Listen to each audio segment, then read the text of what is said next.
खेत मेरा जोता है कैसा, जोताई नहीं दूंगी एक पैसा। खिरना असार चढ़ी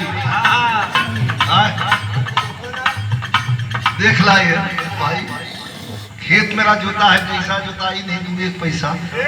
फार नहीं अंदर तक तन को घुसाया, खेत का अपने दोसा ना कितना हुमला लगल हो।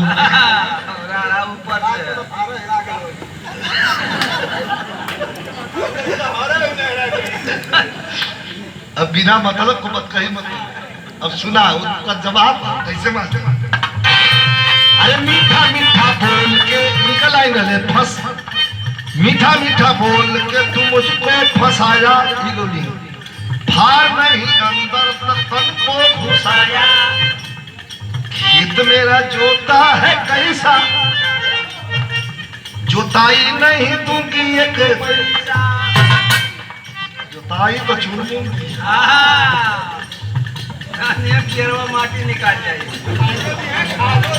खाद पानी खूब सुना। अच्छा मीठा मीठा बोल के फंसाना है जरूरी,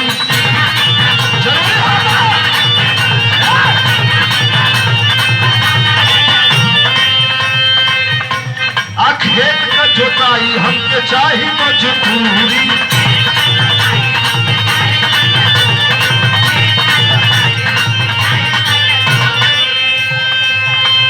देखा भाई ध्यान मत बैठा लो, ध्यान मत बैठा, 2 मिनट सुन ला के बाद मीठा बोल के फंसाना है जरूरी।